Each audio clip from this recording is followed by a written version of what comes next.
I'm Amanda Walker, 29, and I've always prided myself on my perfect credit score. So when my phone pinged with a bank notification about an $800,000 loan payment due, my heart nearly stopped. This had to be a mistake. The customer service representative confirmed a loan was processed in my name with all my personal details.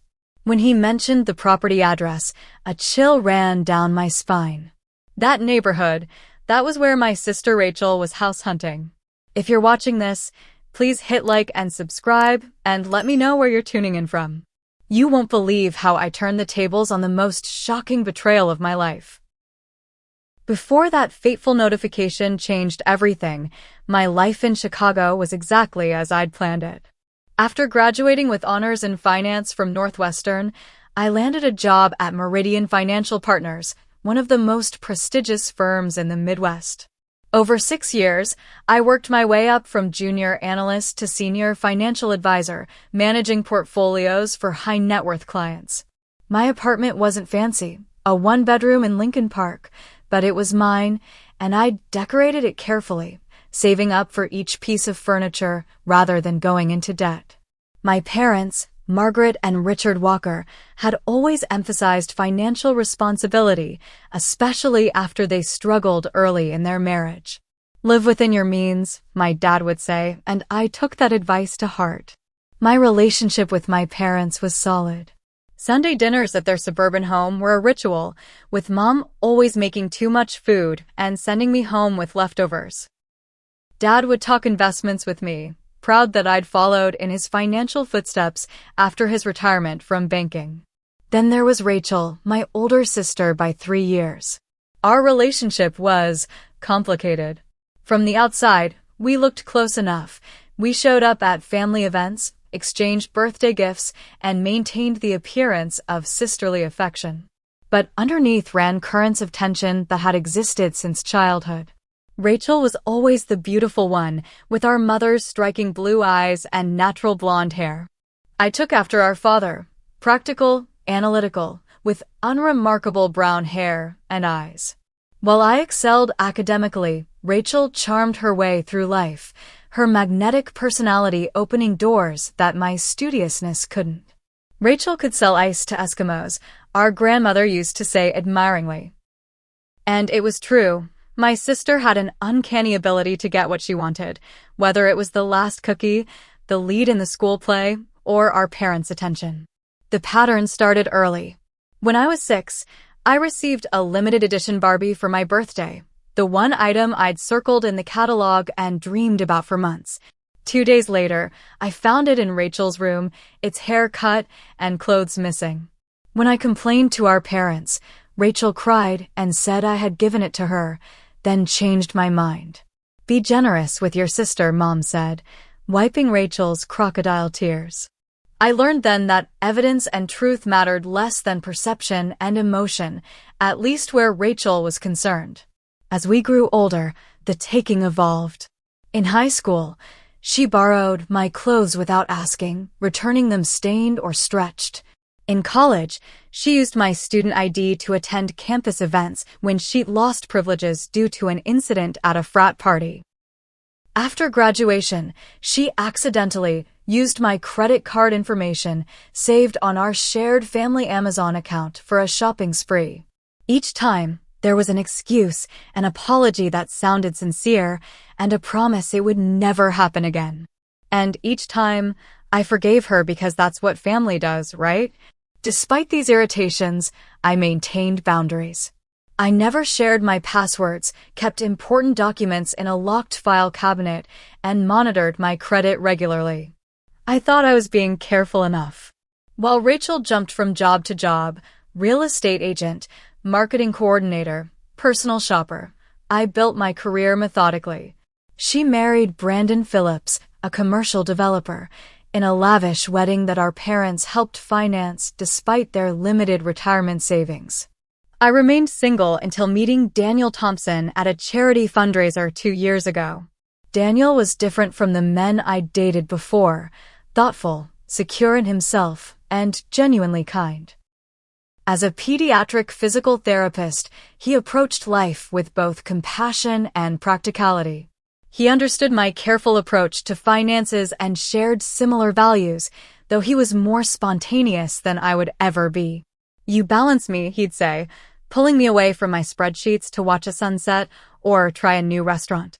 With my career on solid ground and our relationship deepening, I had started planning for my next goal, homeownership.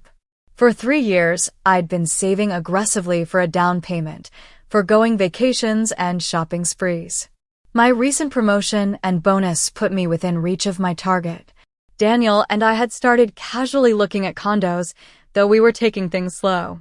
The Friday before the bank notification, we'd celebrated my upcoming 30th birthday with a small dinner party at my apartment.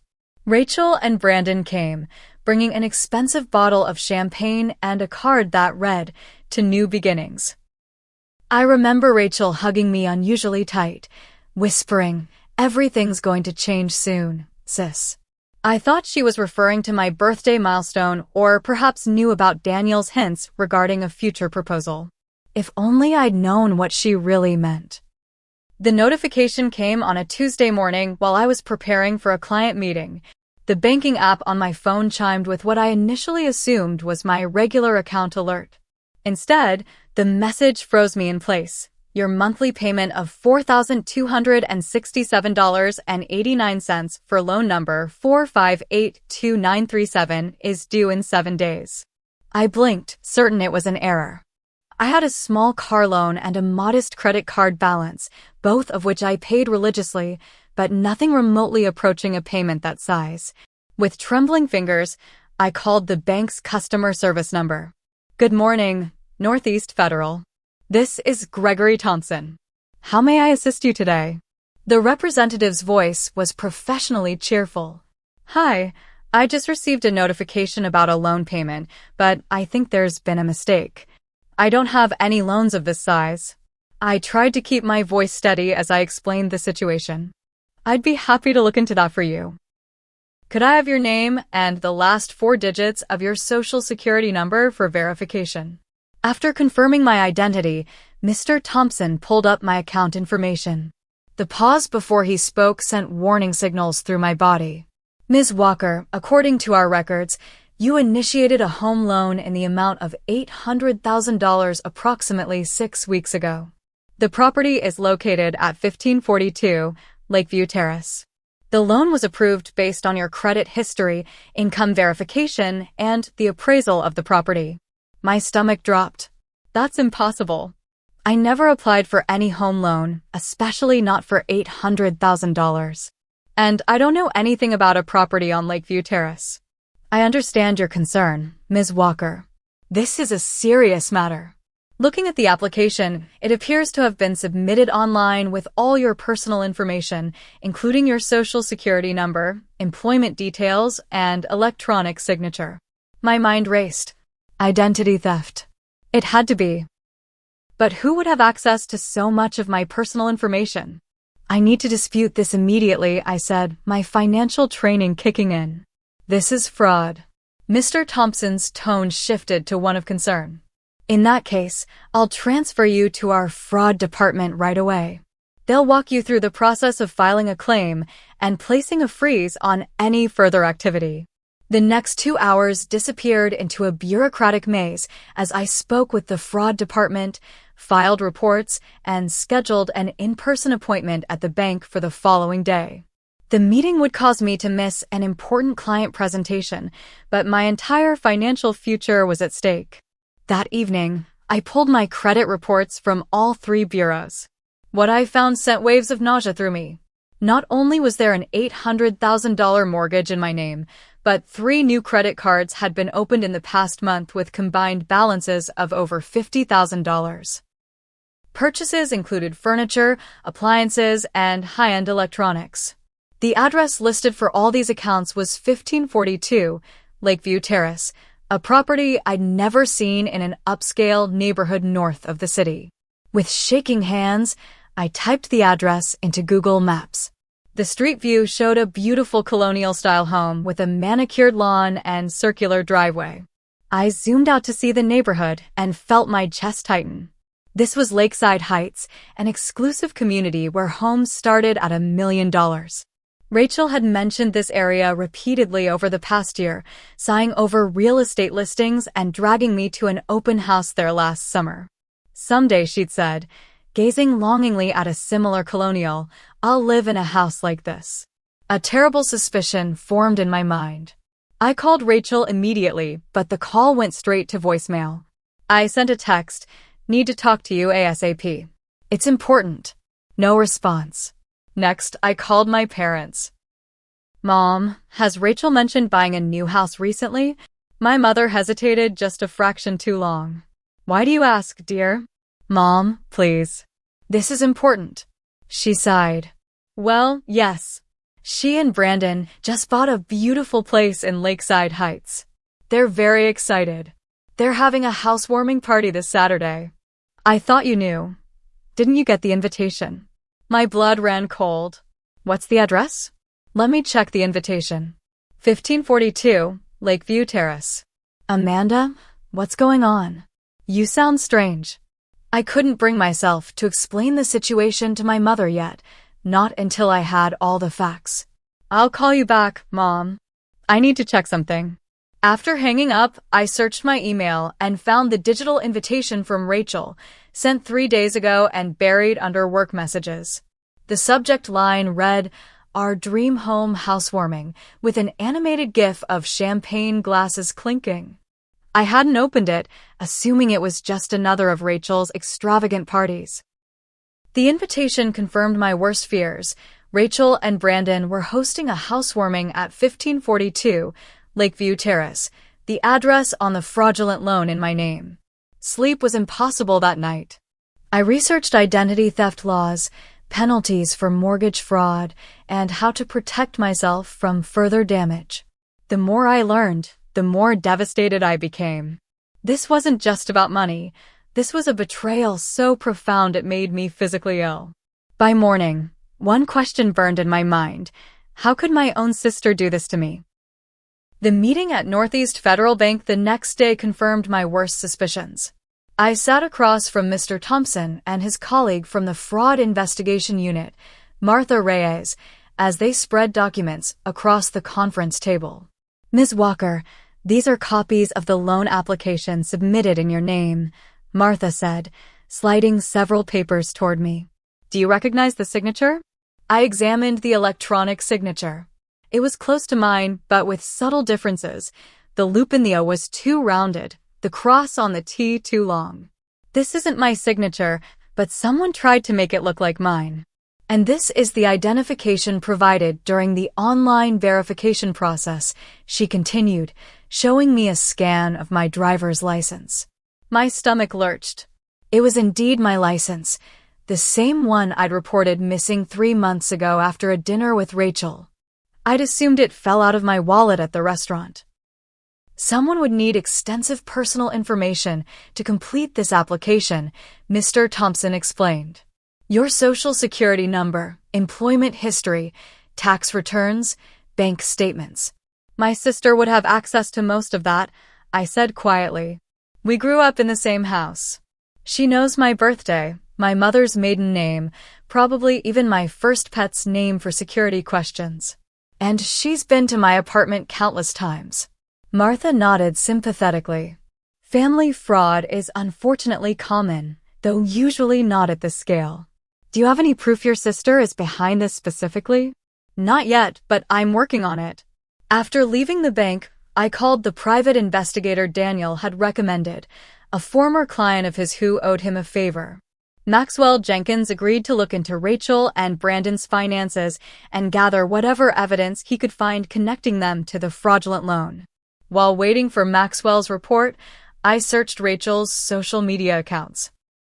There it was, posted just a week ago, a photo of Rachel standing proudly in front of 1542 Lakeview Terrace, captioned Dreams Do Come True. #new home, #blessed. The comments section overflowed with congratulations and questions about how they could afford such a magnificent house. Rachel's reply to one comment made my blood boil. Hard work and smart financial planning pay off. Hashtag deserved. I scrolled through more photos. Rachel showing off the gourmet kitchen, Brandon grilling on the expansive deck, selfies in front of the marble fireplace. They were living in a house purchased with my stolen identity, flaunting it publicly while I faced financial ruin. The formal housewarming invitation arrived in my mailbox that afternoon, an elegant card with gold embossing. Inside, Rachel had written, "Can't wait to show you our new place. You're going to be so jealous. Love you, sis." That evening, my parents came over after I insisted we needed to talk in person. They sat uncomfortably on my couch as I paced the small living room. "Did you help Rachel and Brandon buy their new house?" I asked directly. They exchanged glances. "No, honey," my father answered. "We couldn't afford to. You know our retirement isn't that substantial." "Then how do you think they afforded an $800,000 house in Lakeside Heights?" Brandon's company has been struggling since the pandemic, and Rachel hasn't held a steady job in years. My mother fidgeted with her wedding ring. Rachel said Brandon made some smart investments that paid off. We didn't ask for details. And you didn't find that suspicious? That suddenly they could afford a mansion. "Amanda," my father said sternly, "what are you implying?" I took a deep breath and laid out everything: the fraudulent loan, the stolen identity, the credit cards, the investigation. As I spoke, my mother's face crumpled while my father's reddened with anger. "There must be some mistake," my mother insisted. "Rachel wouldn't do something like this." "Like what, Mom? Like stealing my Barbie when I was 6? Like borrowing my clothes in high school? Like using my student ID in college? Like accidentally using my credit card? This is just Rachel doing what Rachel has always done, taking what's mine, but on a much larger scale." My father stood up, his banker's mind processing the implications. "If what you're saying is true, this is a federal crime. Rachel could go to prison." "I know, Dad." My voice cracked. "Do you think I want that? But what about me? My credit is ruined. I'm on the hook for nearly $1 million of debt. My entire future is destroyed because Rachel wanted a fancy house she couldn't afford." My mother began to cry. "There has to be another explanation. Maybe Brandon did this without telling her." I laughed bitterly. "Mom, you've been making excuses for Rachel our entire lives.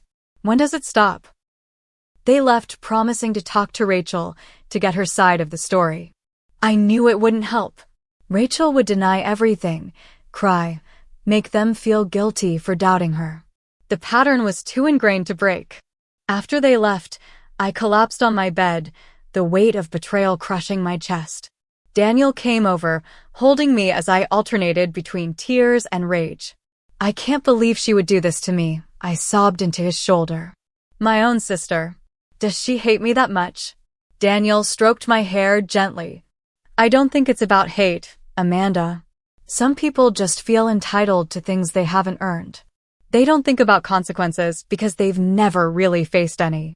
His words triggered a memory from when I was 12 and Rachel 15. She had taken my journal, reading my private thoughts aloud to her friends at a sleepover. When I confronted her, devastated by the invasion of privacy, she'd shrugged and said, "If you didn't want people to know, you shouldn't have written it down." No apology, no recognition of the pain she'd caused, just a casual dismissal of my feelings. That night, as Daniel slept beside me, I stared at the ceiling wondering what my future held. My carefully constructed plans were in shambles. The down payment I'd saved might now go to legal fees. My perfect credit score, which I'd protected so diligently, was in ruins. The promotion I'd worked so hard for could be jeopardized if this affected my professional reputation. All because Rachel wanted a house she couldn't afford and decided mine was the financial identity she'd steal to get it. The next morning, Maxwell called with his preliminary findings. "Brandon Phillips's development company is on the verge of bankruptcy," he reported. "They've been living on credit cards for months. There's no way they qualified for that mortgage legitimately." "What about the loan application?" I asked. "I'm still working on that, but I did find something interesting. Your sister's laptop was serviced at a repair shop last month. The technician remembers her asking how to use Photoshop to edit PDF documents. Another piece of the puzzle fell into place. Rachel had digitally altered my documents to create the fraudulent loan application. By Friday, 3 days after discovering the fraud, my emotions had crystallized from hurt to determination. I contacted my lawyer friend Jessica Martinez, who specialized in financial crimes. Based on what you've told me, this is clear-cut identity theft and mortgage fraud, Jessica said. The evidence is overwhelming. If you press charges, your sister is looking at significant jail time. What are my options? I asked. You could pursue criminal charges, which would likely result in prison time for Rachel. Or you could handle it civilly, force her to transfer the deed to you or sell the house to pay off the loan. And if I do nothing? Jessica's expression turned serious. Then you're responsible for the debt. Your credit is already damaged. Foreclosure would devastate it further. This could affect your ability to rent apartments, get jobs, buy a car, for years to come. The reality of my situation hit me like a physical blow. This wasn't just about a betrayal of trust. Rachel had potentially destroyed my financial future. As Saturday approached, I made my decision. I wouldn't let Rachel get away with this, not this time. No more excuses, no more forgiveness without consequences. For once, my sister would face the results of her actions. Saturday morning, I met Mr. Thompson at the Northeast Federal Branch Office. After nearly a week of investigation, the bank had compiled substantial evidence of the fraud. We've verified that the IP address used to submit the loan application matches your sister's home internet service, Mr. Thompson explained, spreading documents across his desk. The electronic signature was created using a program registered to Rachel Phillips. And we have security footage of her entering a branch office to submit additional documentation. What happens now? I asked. That depends on you, Ms. Walker. The bank can pursue this as a criminal matter, or we can work with you on a resolution that protects your financial standing. I thought carefully before responding. I want to confront her today at the housewarming party. I want her to admit what she's done in front of everyone who matters to her. Mr. Thompson raised his eyebrows. That's an unusual approach. My sister has been taking things from me our entire lives without consequences. This time will be different. I leaned forward. Would you be willing to accompany me to the party as a representative of the bank? He hesitated. It's not standard procedure, but given the circumstances, yes, I could attend in an official capacity. We spent the next hour planning our approach. Mr. Thompson would bring copies of all the fraudulent documents, the bank's investigation findings, and formal papers to begin transferring the loan responsibility back to Rachel and Brandon. I called Maxwell to update him on the plan. Can you meet us at the house before the party starts? I need all the evidence you've gathered. I'll be there, he promised. And I've found something else you should know. Your brother-in-law, Brandon, may not be completely aware of what Rachel did. Their text messages suggest he believes they qualified for the loan legitimately. This information gave me pause. Was Brandon an innocent victim like me, or was he willfully ignoring red flags? Either way, he'd be facing the consequences alongside Rachel. Next, I called Daniel. Are you sure you want to do this? He asked after I explained my plan. It's going to be messy. I'm sure, I replied. Rachel needs to face what she's done. And I need to stand up for myself. Then I'll be right beside you, he promised.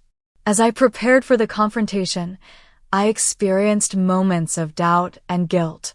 Despite everything, Rachel was still my sister. We shared childhood memories, family holidays, inside jokes. Was I really going to publicly expose her crimes and potentially send her to prison? Then I remembered my conversation with Jessica about the long-term consequences I faced.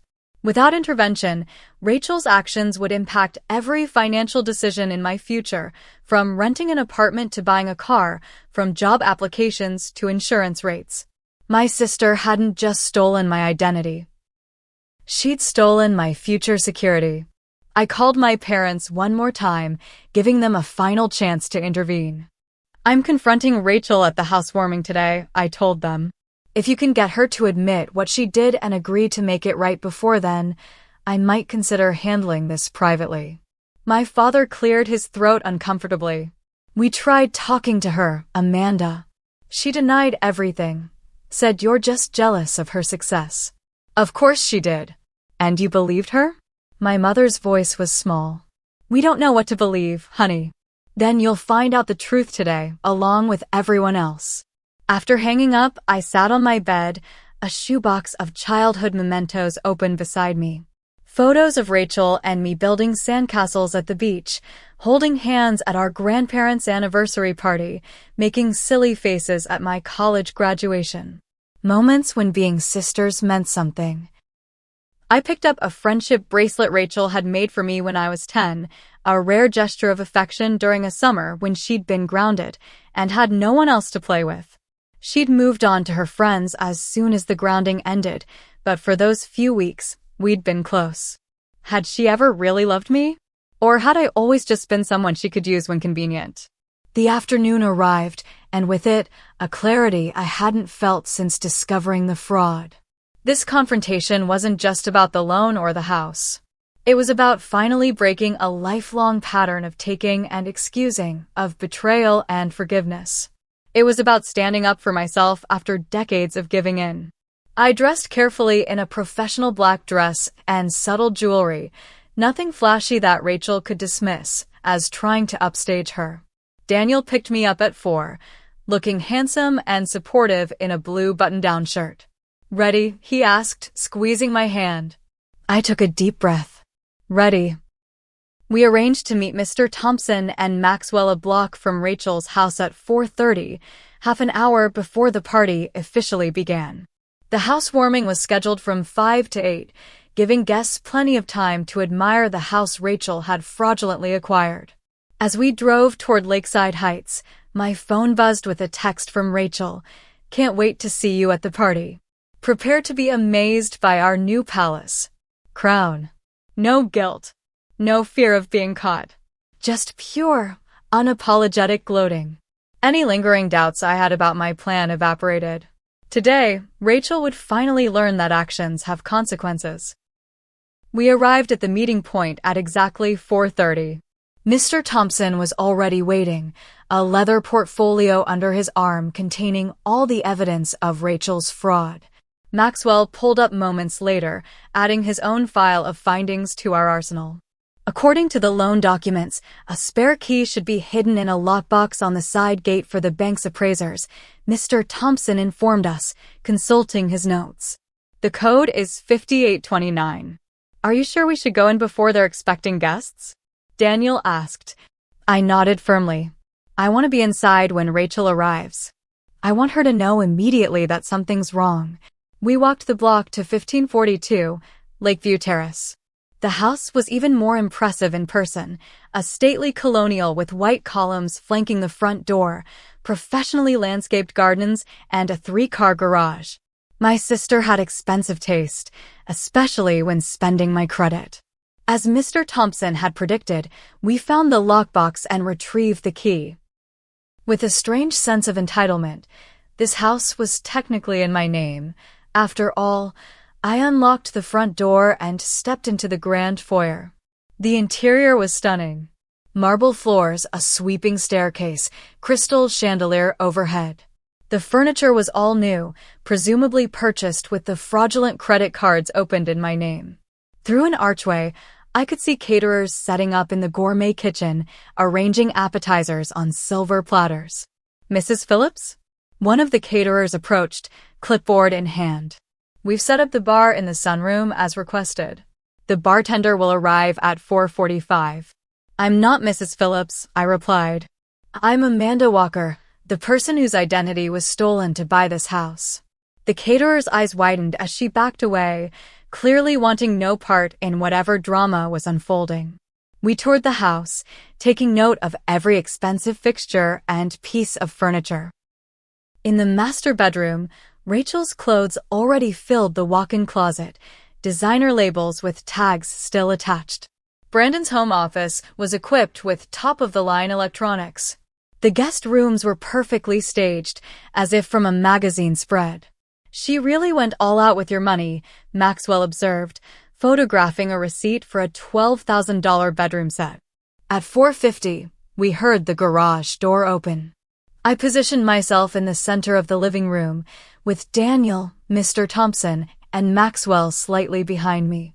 My heart pounded as I heard Rachel's voice, bright and excited.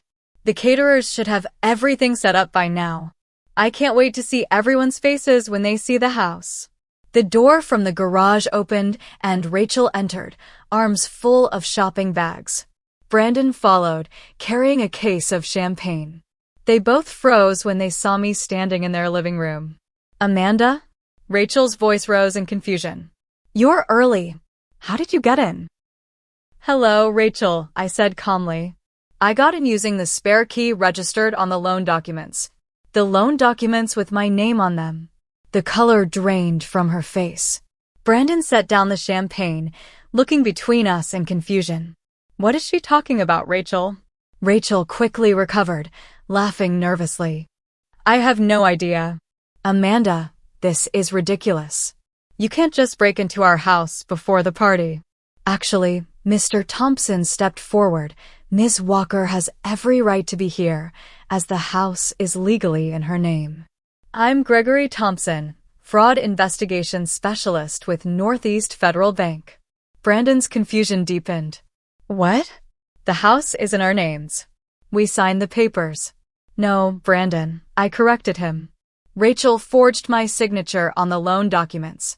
She stole my identity to buy this house because neither of you could qualify for a mortgage of this size." The doorbell rang, interrupting the confrontation. Rachel glanced anxiously toward the entrance. "That'll be the first guests," she said, trying to move past me. "We can discuss this nonsense later." "By all means," I replied, stepping aside. "Let's discuss it with everyone present." For the next 20 minutes, Rachel tried desperately to maintain the facade of the perfect hostess while shooting me panicked glances. Guests arrived steadily, friends, colleagues, neighbors, all exclaiming over the beautiful house and congratulating Rachel and Brandon on their success. I waited until most of the guests had arrived before making my move. When Rachel was surrounded by a group of admiring friends in the great room, I clinked a spoon against a champagne glass, calling for attention. "I'd like to make a toast," I announced, my voice carrying through the open space. "To new beginnings." Rachel's eyes widened in alarm. She started toward me, but it was too late. "For those who don't know me, I'm Amanda Walker, Rachel's sister. And I'd like to congratulate my sister on her beautiful new home, purchased with my stolen identity and nearly $1 million of fraudulent debt in my name." A shocked silence fell over the room. Rachel's smile froze on her face. "Amanda, you're making a scene," she hissed. "This isn't the time or place." "Actually, I think it's exactly the right time and place," I replied, then turned back to the stunned guests. "My sister forged my signature on loan documents, stole my personal information, and opened multiple credit accounts in my name to furnish this house. I'd like to introduce Mr. Thompson from Northeast Federal Bank, who is here to discuss the fraud investigation." Mr. Thompson stepped forward, professional and somber. "I can confirm that the mortgage on this property was obtained fraudulently using Ms. Walker's personal information. We have substantial evidence, including IP addresses, security footage, and forged documents." Rachel's face contorted with rage and fear. "This is absurd. Brandon, tell them."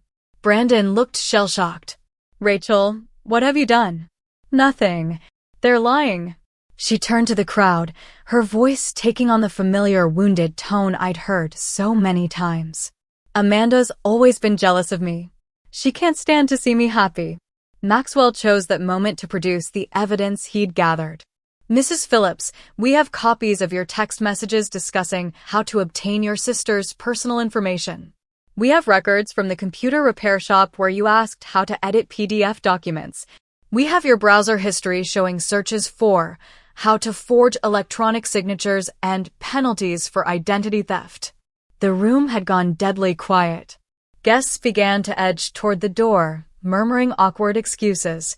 "Don't leave," Rachel cried desperately. "This is all a misunderstanding." Just then, our parents arrived, stopping short at the scene before them. My mother's hand flew to her mouth in shock. "Mom, Dad," Rachel rushed to them. "Amanda's gone crazy. She's telling everyone horrible lies about me." My father's face was grave. "Are they lies, Rachel?" "Because the bank called us yesterday about the investigation." "You knew?" Rachel's voice rose hysterically. "You knew and you still came to my party?" "We came to see if it was true," my mother whispered. "We couldn't believe you would do something like this." Brandon had been silently reviewing the documents Mr. Thompson provided. He looked up, his face ashen. "The loan application. This is your signature, Rachel. I watched you sign it. You told me it was your investment account." The last of Rachel's composure crumbled. "Fine," she screamed, tears streaming down her face. "Yes, I did it. We were drowning in debt. Brandon's company was failing. We were about to lose everything. So you decided to make me lose everything instead?" I asked quietly. "You've always had it so easy," Rachel sobbed. "Perfect credit, perfect job, perfect boyfriend. Everything just falls into your lap." "I worked for everything I have," I countered. "I saved. I made responsible choices. Nothing fell into my lap." "We just needed a fresh start," she pleaded, turning to our parents. "I was going to pay it back. Once Brandon's business recovered, we would have refinanced in our names." "And if his business never recovered?" my father asked. "What then?" Rachel had no answer. Brandon's voice was cold when he finally spoke. "You lied to me. You committed fraud and made me an accessory. Do you understand what you've done to us? To our future?"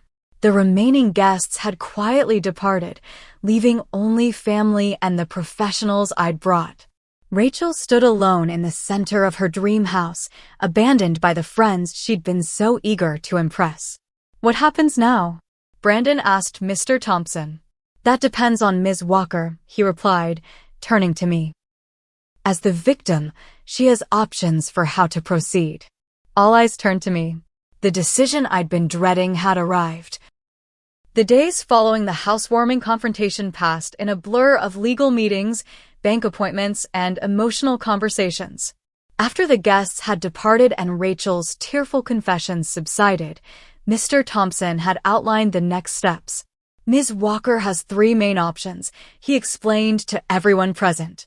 "She can press criminal charges, which would likely result in arrest and prosecution for identity theft and mortgage fraud. She can pursue civil remedies to recover damages and clear her credit. Or she can allow Mrs. Phillips to attempt to make restitution without court involvement." Brandon, still reeling from the revelation of his wife's actions, had turned to me.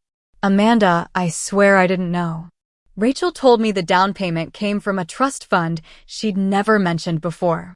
I thought the house was in our names." I believed him.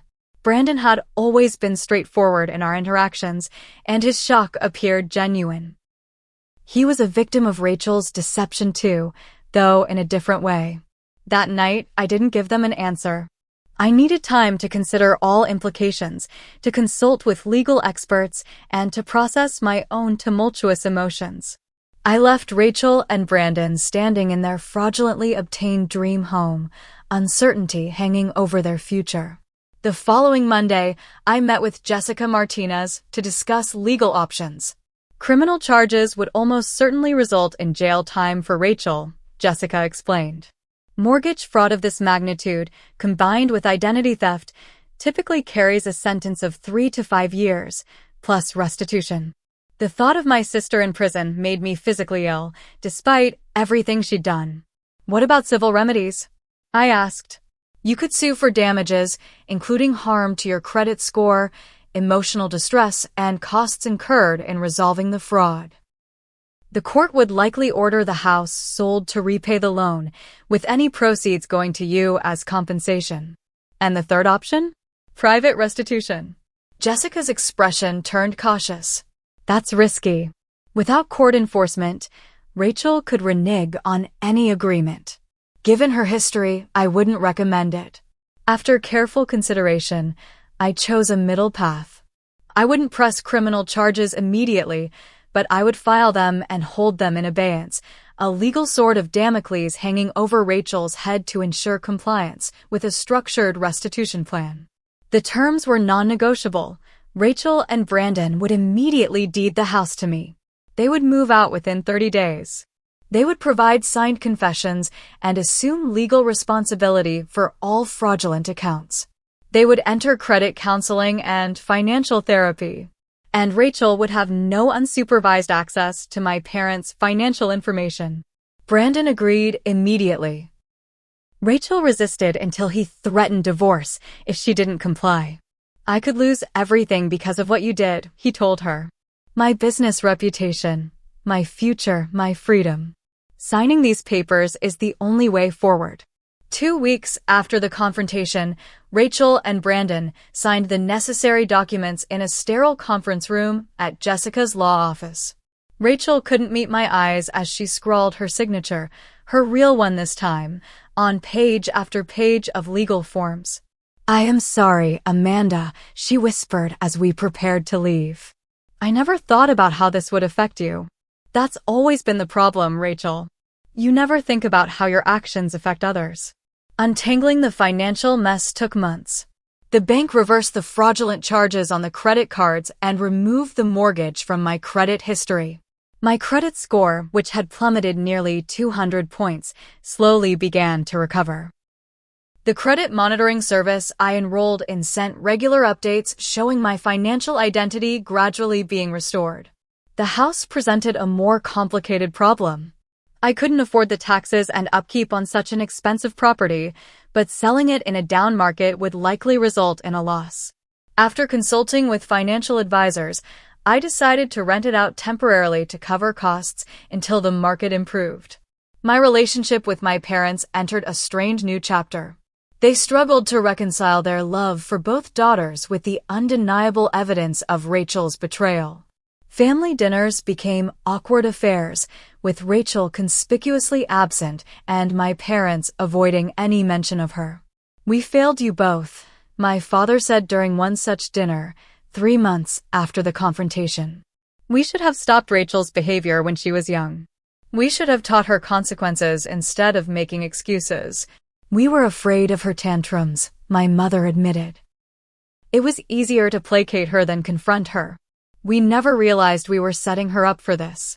Their recognition, though late, helped heal some of my hurt. They began therapy to address their enabling patterns and to learn healthier family dynamics. Rachel and Brandon separated 6 months after the incident. The strain of the aftermath, combined with the financial constraints of their restitution plan, proved too much for their marriage. Brandon moved to Pittsburgh to restart his career away from the scandal, while Rachel found a small apartment and a job in retail, her first consistent employment in years. Our sister relationship entered an indefinite hiatus. The betrayal was too profound, the breach of trust too complete for immediate reconciliation. I agreed to minimal contact, monitored emails and occasional supervised visits with our parents, but made no promises about the future. Daniel remained my rock throughout the ordeal. His unwavering support and practical perspective helped me navigate the complex emotions and challenging decisions. On the 1-year anniversary of discovering the fraud, he proposed during a quiet dinner at home. You've shown incredible strength and compassion this year, he said, presenting a modest but beautiful ring. I can't imagine facing life's challenges with anyone else. I said yes without hesitation. Our engagement became a symbol of moving forward, of building something authentic and honest after the deception. As for my own home ownership dreams, they were delayed but not destroyed. The equity from eventually selling Rachel's house would provide a substantial down payment when the time was right.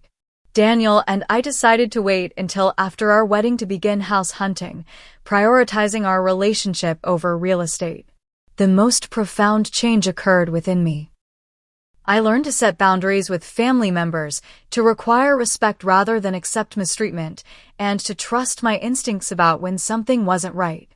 The financial analyst in me became even more vigilant about monitoring accounts and protecting personal information, but I refused to let suspicion overshadow my capacity for trust. 6 months after the confrontation, I received an unexpected letter from Rachel. Unlike her previous apologies, this one contained no excuses, no self-pity, and no requests for forgiveness. Instead, she acknowledged the full impact of her actions, took complete responsibility, and expressed genuine remorse. I've been working with my therapist to understand why I've spent my life taking things that don't belong to me, she wrote. I don't expect you to forgive me. What I did is unforgivable. But I want you to know I'm finally facing the person I've been and working to become someone different. Someone better. I didn't respond immediately. The letter sat on my desk for weeks as I processed my feelings. Eventually, I wrote back, not with forgiveness, but with acknowledgement of her efforts and cautious hope for her recovery. Recovery became the theme of that year. My credit score recovered. My parents recovered their backbone. Rachel began recovering from her toxic patterns. And I recovered my sense of security, my trust in my own judgment, and my belief that standing up for myself wasn't selfish, but necessary. The experience taught me that family relationships, like financial investments, require due diligence, clear boundaries, and occasional auditing. Love doesn't mean allowing yourself to be exploited. Sometimes the most loving thing you can do for yourself and the other person is to say no more and mean it. 18 months after that life-changing bank notification, my world looks remarkably different. Daniel and I are married now, having exchanged vows in a small ceremony attended by close friends and family, including Rachel, who sat quietly in the back row, respecting my request for distance while still showing support. The house on Lakeview Terrace finally sold last month, fetching enough to completely settle the fraudulent loan and provide a substantial sum toward our own home purchase.